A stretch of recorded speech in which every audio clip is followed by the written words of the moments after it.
प्रस्तुत है मुंशी प्रेमचंद जी की कहानी बड़े घर की बेटी। बेनी माधव सिंह गौरीपुर गांव के जमींदार और नंबरदार थे।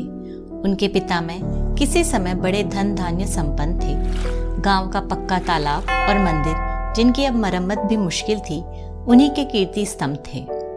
कहते हैं इस दरवाजे पर हाथी झूलता था। अब उसकी जगह एक बूढ़ी भैंस थी, जिसके शरीर में अस्थि पंजर के सिवा और कुछ शेष न रहा था, पर दूध शायद बहुत देती थी, क्योंकि एक ना एक आदमी हांडी लिए उसके सिर पर सवार ही रहता था। बेनी माधव सिंह अपनी आधी से अधिक संपत्ति वकीलों को भेंट कर चुके थे। उनकी वर्तमान आय 1000 रुपये वार्षिक से अधिक न थी। ठाकुर साहब के 2 बेटे थे। बड़े का नाम श्रीकंठ सिंह था। उसने बहुत दिनों के परिश्रम और उद्योग के बाद बीए की डिग्री प्राप्त की थी। अब एक दफ्तर में नौकर था। छोटा लड़का लाल बिहारी सिंह दोहरे बदन का सजीला जवान था। भरा हुआ मुखड़ा, चौड़ी छाती, भैंस का 2 सेर ताजा दूध वह उठकर सवेरे पी जाता था। श्रीकंठ सिंह की दशा बिल्कुल विपरीत थी। इन नेत्रप्रिय गुणों को उन्होंने बीए इन्हीं 2 अक्षरों पर न्यौछावर कर दिया था। इन 2 अक्षरों ने उनके शरीर को निर्बल और चेहरे को कांतिहीन बना दिया था। इसी से वैदिक ग्रंथों का उनका विशेष प्रेम था। आयुर्वेदिक औषधियों पर उनका अधिक विश्वास था। शाम सवेरे उनके कमरे से प्राय खरल की सुरीली कर्ण मधुर ध्वनि सुनाई दिया करती थी। लाहौर और कलकत्ते के वैद्यों से बड़ी लिखा पड़ी रहती थी। श्रीकंठ इस अंग्रेजी डिग्री के अधिपति होने पर भी अंग्रेजी सामाजिक प्रथाओं के विशेष प्रेमी न थे, बल्कि वह बहुधा बड़े जोर से उसकी निंदा और तिरस्कार किया करते थे। इसी से गांव में उनका बड़ा सम्मान था। दशहरे के दिनों में वह बड़े उत्साह से रामलीला का हिस्सा होते और स्वयं किसी न किसी पात्र का पार्ट लेते थे। गौरीपुर में रामलीला के वही जन्मदाता थे। प्राचीन हिंदू सभ्यता का गुणगान उनकी धार्मिकता का प्रधान अंग था। सम्मिलित कुटुंब के तो वह एकमात्र उपासक थे। आजकल स्त्रियों को कुटुंब में मिलजुल कर रहने की भी जो अरुचि होती है, उसे वह जाति और देश दोनों के लिए हानिकारक समझते थे।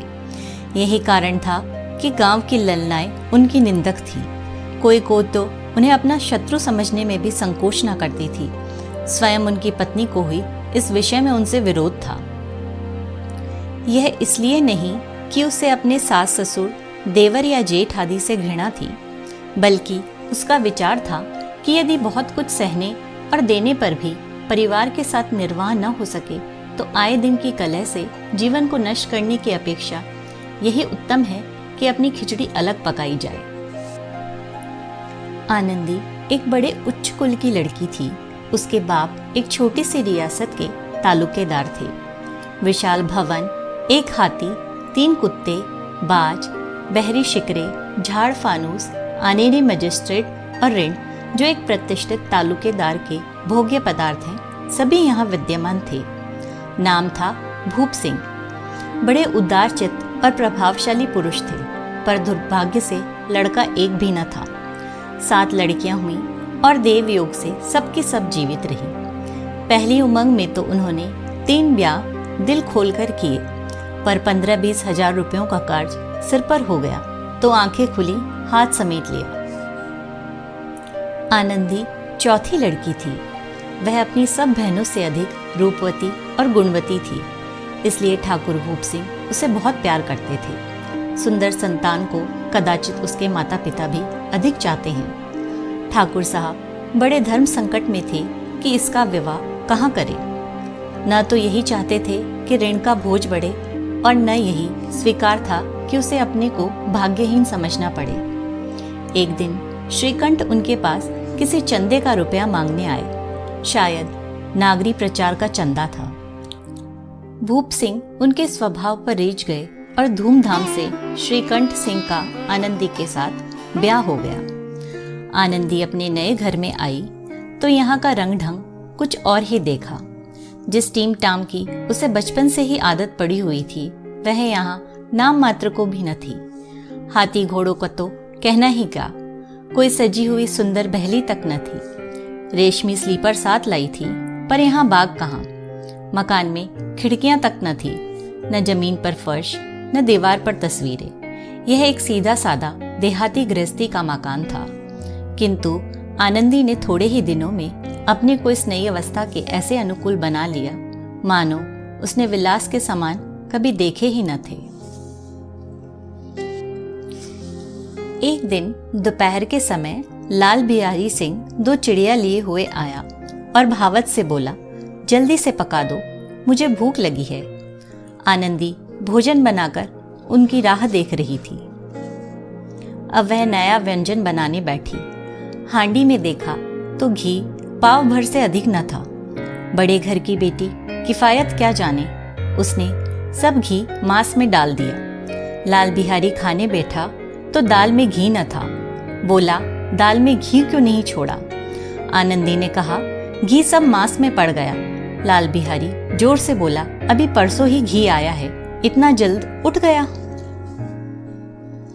आनंदी ने उत्तर दिया, आज तो कुल पाव भर रहा होगा, वह सब मैंने मांस में डाल दिया।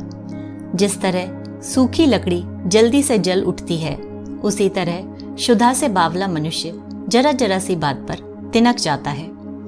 लाल बिहारी को भावच की यह ढिठाई बहुत बुरी मालूम हुई। तिनक कर बोला, मैके में तो चाहे घी की नदी बहती हो। स्त्री गालियां सह लेती है, मार भी सह लेती है, पर मैके की निंदा उनसे नहीं सही जाती। आनंदी मुंह फेर कर बोली, हाथी मरा भी तो 9 लाख का, वहां इतना घी नित्य नाई कहार खा जाते हैं।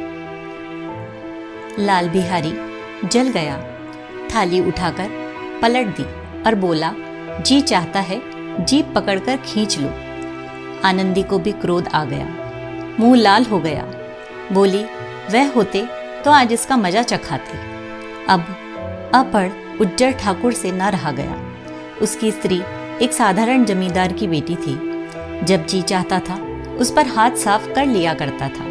खड़ा उठाकर आनंदी की ओर जोर से फेंकी और बोला, जिसके गुमान पर फूली हुई हो उसे भी देखूंगा और तुम्हें भी। आनंदी ने हाथ से खड़ो रोकी, सिर बच गया, पर उंगली में बड़ी चोट आई। क्रोध के मारे हवा से हिलते पत्ते की भांति कांपती हुई अपने कमरे में आकर खड़ी हो गई। स्त्री का बल और साहस, मान और मर्यादा पति तक है। उसे अपनी पति के ही बल और पुरुषत्व का घमंड होता है। आनंदी खून का घूंट पीकर रह गई। श्री कंठ सिंह शनिवार को घर आया करते थे। बृहस्पति को यह घटना हुई थी। 2 दिन तक आनंदी कोप भवन में रही, न कुछ खाया न पिया, उनकी बाट देखती रही। अंत में शनिवार को वह नियमानुकूल संध्या समय घर आई और बाहर बैठकर कुछ इधर उधर की बातें, कुछ देश काल संबंधी समाचार तथा कुछ नए मुकदमों आदि की चर्चा करने लगी। यह वार्तालाप 10 बजे रात तक होता रहा। गांव के भद्र पुरुषों को इन बातों में ऐसा आनंद मिलता था कि खाने पीने की भी सुधि न रहती थी। श्रीकंठ को पिंड छुड़ाना मुश्किल हो जाता था। ये 2-3 घंटे आनंदी ने बड़े कष्ट से काटे। किसी तरह भोजन का समय आया, पंचायत उठी, एकांत हुआ तो लाल बिहारी ने कहा, भैया आप जरा भाभी को समझा दीजिएगा कि मुंह संभाल कर बातचीत किया करें, नहीं तो एक दिन अनर्थ हो जाएगा। बेनी माधव सिंह ने बेटी की ओर साक्षी दी, हाँ, बहू बेटियों का यह स्वभाव अच्छा नहीं कि मर्दों के मुंह लगे। लाल बिहारी, वह बड़े घर की बेटी है तो हम भी कोई कुर्मी कहार नहीं। श्रीकंठ ने चिंतित स्वर से पूछा, आखिर बात क्या हुई? लाल बिहारी ने कहा, कुछ भी नहीं, यूं ही आप उलझ पड़ी। मैके के सामने हम लोगों को कुछ समझती ही नहीं। श्रीकंठ खा पीकर आनंदी के पास गए। वह भरी बैठी थी। ये हजरत भी कुछ तीखे थे। आनंदी ने पूछा, चित्त तो प्रसन्न है? श्रीकंठ बोले, बहुत प्रसन्न है, पर तुमने आजकल घर में यह क्या उपद्रव मचा रखा है? आनंदी की त्योरियों पर बल पड़ गए। झुंझलाहट के मारे बदन में ज्वाला सी दहक उठी। बोली, जिसने तुमसे यह आग लगाई है उसे पाऊं मुंह जुलसा दूं। श्रीकंठ, इतनी गर्म क्यों होती हो? बात तो कहो। आनंदी, क्या कहूँ, यह मेरे भाग्य का फेर है। नहीं तो गंवार छोकरा जिसको चपरासीगिरी करने का भी शऊर नहीं, मुझे खड़ों से मारकर यूं ना करता। श्रीकंठ, सब हाल साफ साफ कहो तो मालूम हो, मुझे तो कुछ पता नहीं। आनंदी, परसों तुम्हारे लाडले भाई ने मुझसे मांस पकाने को कहा। घी हांडी में पाव भर से अधिक ना था, वह सब मैंने मांस में डाल दिया। जब खाने बैठा तो कहने लगा, दाल में घी क्यों नहीं है। बस इसी पर मेरे मैके को बुरा भला कहने लगा। मुझसे न रहा गया। मैंने कहा कि वहाँ इतना घी तो नाई कहार खा जाते हैं और किसी को जान भी नहीं पड़ता। बस इतनी सी बात पर इस अन्यायी ने मुझ पर खड़ो फेंक मारी। यदि हाथ से न रोक लूं तो सिर फट जाए। उसी से पूछो मैंने जो कुछ कहा वह सच है या झूठ। श्रीकंठ की आंखें लाल हो गई। बोले, यहाँ तक हो गया, इस छोकरे का यह साहस। आनंदी स्त्रियों के स्वभाव अनुसार रोने लगी, क्योंकि आंसू उनकी पलकों पर रहते हैं। श्रीकंठ बड़े धैर्यवान और शांति पुरुष थे। उन्हें कदाचित ही कभी क्रोध आता था। स्त्रियों के आंसू पुरुष को क्रोधाग्नि भड़काने में तेल का काम देते हैं। रात भर करवटें बदलते रहे। उद्विग्नता के कारण पलक तक नहीं झपकी। प्रातःकाल अपने बाप के पास जाकर बोले, दादा, अब इस घर में मेरा निबाह न होगा। इस तरह की विद्रोहपूर्ण बातें कहने पर श्रीकंठ ने कितनी ही बार अपने कई मित्रों को आड़े हाथों लिया था, परंतु दुर्भाग्य, आज उन्हें स्वयं वे ही बातें अपने मुंह से कहनी पड़ी। दूसरों को उपदेश देना भी कितना सहज है। बेनी माधव सिंह घबरा उठे और बोले, क्यों? श्रीकंठ, इसलिए कि मुझे भी अपनी मान प्रतिष्ठा का कुछ विचार है। आपके घर में अब अन्याय और हठ का प्रकोप हो रहा है। जिनको बड़ों का आदर सम्मान करना चाहिए वे उनके सिर चढ़ते हैं। मैं दूसरे का नौकर ठहरा घर पर रहता नहीं।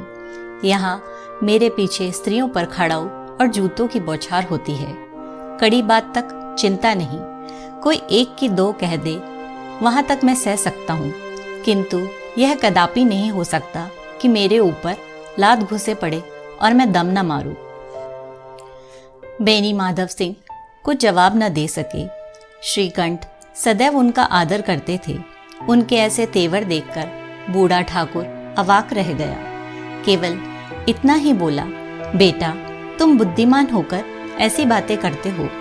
स्त्रियां इस तरह घर का नाश कर देती हैं। उनको बहुत सिर चढ़ाना अच्छा नहीं। श्रीकंठ, इतना मैं जानता हूँ, आपके आशीर्वाद से ऐसा मूर्ख नहीं हूँ। आप स्वयं जानते हैं कि मेरे ही समझाने बुझाने से इसी गांव में कई घर संभल गए, पर जिस स्त्री की मान प्रतिष्ठा का ईश्वर के दरबार में उत्तरदाता हूँ, उसके प्रति ऐसा घोर अन्याय और पशुवत व्यवहार मुझे असह्य है। आप सच मानिए, मेरे लिए यही कुछ कम नहीं है कि लाल बिहारी को कुछ दंड नहीं देता। अब बेनी माधव सिंह भी गरमाए, ऐसी बातें और न सुन सके। बोले, लाल बिहारी तुम्हारा भाई है, उससे जब कभी भूल चूक हो उसके कान पकड़ो। लेकिन श्रीकंठ, लाल बिहारी को मैं अब अपना भाई नहीं समझता। बेनी माधव सिंह स्त्री के पीछे, श्रीकंठ जी नहीं, उसकी क्रूरता और अविवेक के कारण। दोनों कुछ देर चुप रहे। ठाकुर साहब लड़के का क्रोध शांत करना चाहते थे, लेकिन यह नहीं स्वीकार करना चाहते थे कि लाल बिहारी ने कोई अनुचित काम किया है। इसी बीच में गांव के और कई सज्जन हुक्के चिल्लम के बहाने वहां आ बैठे। कई स्त्रियों ने जब यह सुना कि श्रीकंठ पत्नी के पीछे पिता से लड़ने को तैयार है, तो उन्हें बड़ा हर्ष हुआ। दोनों पक्षों की मधुर वाणियां सुनने के लिए उनकी आत्माएं तिलमिलाने लगी। गांव में कुछ ऐसे कुटिल मनुष्य भी थे जो इस कुल की नीतिपूर्ण गति पर मन ही मन जलते थे। वे कहा करते थे, श्रीकंठ अपने बाप से दबता है इसलिए वह दब्बू है, उसने विद्या पढ़ी इसलिए वह किताबों का कीड़ा है। बेनी माधव सिंह उसकी सलाह के बिना कोई काम नहीं करते, यह उनकी मूर्खता है। इन महानुभावों की शुभकामनाएं आज पूरी होती दिखाई दी। कोई हुक्का पीने के बहाने और कोई लगान की रसीद दिखाने आकर बैठ गया। बेनी माधव सिंह पुराने आदमी थे, इन भावों को ताड़ गए। उन्होंने निश्चय किया, चाहे कुछ भी क्यों न हो, इन द्रोहियों को ताली बजाने का अवसर न दूंगा। तुरंत कोमल शब्दों में बोले, बेटा मैं तुमसे बाहर नहीं हूं, तुम्हारा जो चीज चाहे करो। अब तो लड़के से अपराध हो गया। इलाहाबाद का अनुभव रहित झल्लाया हुआ ग्रेजुएट इस बात को न समझ सका। उसे डिबेटिंग क्लब में अपनी बात पर अड़ने की आदत थी। इन हथकंडों की उसे क्या खबर। बाप ने जिस मतलब से बात पलटी थी वह उसकी समझ में न आया। बोला, लाल बिहारी के साथ अब इस घर में नहीं रह सकता। बेनी माधव, बेटा बुद्धिमान लोग मूर्खों की बात पर ध्यान नहीं देते। वह बेसमझ लड़का है, उससे जो कुछ भूल हुई है उसे तुम बड़े होकर क्षमा करो। श्रीकंठ, उसकी इस दुष्टता को मैं कदापि नहीं सह सकता। या तो वही घर में रहेगा या मैं ही। आपको यदि वह अधिक प्यारा है तो मुझे विदा कीजिए, मैं अपना भार आप संभाल लूंगा। यदि मुझे रखना चाहते हैं तो उसे कहिए, जहां चाहे चला जाए, बस यह मेरा अंतिम निश्चय है। लाल बिहारी सिंह दरवाजे की चौखट पर चुपचाप खड़ा बड़े भाई की बातें सुन रहा था। वह उनका बहुत आदर करता था। उसे कभी इतना ना साहस हुआ था कि श्रीकंठ के सामने चारपाई पर बैठ जाए, हुक्का पी ले या पान खा ले। बाप का भी वह इतना मान न करता था। श्रीकंठ का भी उस पर हार्दिक स्नेह था। अपने होश में उन्होंने कभी उसे गुड़का तक न था। जब वह इलाहाबाद से आते तो उसके लिए कोई न कोई वस्तु अवश्य लाते। मुकद्दर की जोड़ी उन्होंने ही बनवा के दी थी। पिछले साल जब उसने अपने से जोड़े जवान को नाग पंचमी के दिन दंगल में पछाड़ दिया तो उन्होंने पुलकित होकर अखाड़े में ही जाकर उसे गले लगा लिया था। 5 रुपए के पैसे लुटाए थे। ऐसे भाई के मुंह से आज ऐसी हृदय विदारक बात सुनकर लाल बिहारी को बड़ी ग्लानि हुई। वह फूट फूट कर रोने लगा। इसमें संदेह नहीं कि अपने किए पर पछता रहा था। भाई के आने से एक दिन पहले से उसकी छाती धड़कती थी कि देखूं भैया क्या कहते हैं। मैं उनके सम्मुख कैसे जाऊंगा, उनसे कैसे बोलूंगा, मेरी आंखें उनके सामने कैसे उठेगी। उसने समझा था कि भैया मुझे बुलाकर समझा देंगे। इस आशा के विपरीत आज उसने उन्हें निर्दयता की मूर्ति बने हुए पाया।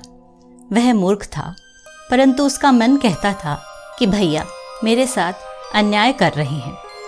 यदि श्रीकंठ उसे अकेले में बुलाकर 2-4 बातें कह देते, इतना ही नहीं 2-4 तमाचे भी लगा देते, तो कदाचित उसे इतना दुख न होता। पर भाई का यह कहना कि अब मैं इसकी सूरत नहीं देखना चाहता, लाल बिहारी से सहा न गया। वह रोता हुआ घर आया। कोठरी में जाकर कपड़े पहने, आंखें पोंछी, जिसमें कोई यह न समझे कि रोता था। तब आनंदी के द्वार पर आकर बोला, भाभी, भैया ने यह निश्चय किया है कि वह मेरे साथ इस घर में ना रहेंगे। अब वह मेरा मुंह नहीं देखना चाहते, इसलिए अब मैं जाता हूँ। उन्हें फिर मुंह न दिखाऊंगा। मुझसे जो कुछ अपराध हुआ उसे क्षमा करना। यह कहते कहते लाल बिहारी का गला भर गया। जिस समय लाल बिहारी सिर झुकाए आनंदी के द्वार पर खड़ा था, उसी समय श्रीकंठ सिंह भी आंखें लाल किए हुए बाहर से आए। भाई को खड़ा देखा तो घृणा से आंखें फेर ली और कतरा कर निकल गए, मानो उसकी परछाई से दूर भागते हों। आनंदी ने लाल बिहारी की शिकायत तो की थी, लेकिन अब मन में पछता रही थी कि वह स्वभाव से ही दयावती थी। उसे इसका तनिक भी ध्यान न था कि बात इतनी बढ़ जाएगी। वह मन में अपने पति पर झुंझला रही थी कि यह इतने गर्म क्यों होते हैं। उस पर यह भय भी लगा हुआ था कि कहीं मुझसे इलाहाबाद चलने को कहें तो कैसे क्या करूंगी। इस बीच में जब उसने लाल बिहारी को दरवाजे पर खड़े यह कहते सुना कि अब मैं जाता हूँ, मुझसे जो कुछ अपराध हुआ क्षमा करना। तो उसका रहा सहा क्रोध भी पानी हो गया। वह रोने लगी। मन का मैल धोने के लिए नयन जल से उपयुक्त और कोई वस्तु नहीं है। श्रीकंठ को देखकर आनंदी ने कहा, लाला बाहर खड़े बहुत रो रहे हैं। श्रीकंठ, तो मैं क्या करूं? आनंदी, भीतर बुला लो, मेरी जीभ में आग लगे, मैंने कहाँ से यह झगड़ा उठाया। श्रीकंठ, मैं ना बुलाऊंगा। आनंदी, पछताओगे, उन्हें बहुत ग्लानि हो गई है, ऐसा न कहो, कहीं चल दें। श्रीकंठ न उठे। इतने में लाल बिहारी ने फिर कहा, भाभी, भैया से मेरा प्रणाम कह दो, वह मेरा मुंह नहीं देखना चाहते, इसलिए मैं भी अपना मुंह उन्हें न दिखाऊंगा। लाल बिहारी इतना कहकर लौट पड़ा और शीघ्रता से दरवाजे की ओर बढ़ा। अंत में आनंदी कमरे से निकली और उसका हाथ पकड़ लिया। लाल बिहारी ने पीछे फिरकर देखा और आंखों में आंसू भरे बोला, मुझे जाने दो। आनंदी, कहाँ जाते हो? लाल बिहारी, जहाँ कोई मेरा मुंह न देखे। आनंदी, मैं ना जाने दूंगी। लाल बिहारी, मैं तुम लोगों के साथ रहने योग्य नहीं हूँ। आनंदी, तुम्हें मेरी सौगंध, अब एक पग भी आगे न बढ़ाना। लाल बिहारी, जब तक मुझे यह ना मालूम हो जाए कि भैया का मन मेरी तरफ से साफ हो गया, तब तक मैं इस घर में कदापि न रहूंगा। आनंदी, मैं ईश्वर को साक्षी देकर कहती हूँ कि तुम्हारी ओर से मेरे मन में तनिक भी मैल नहीं है।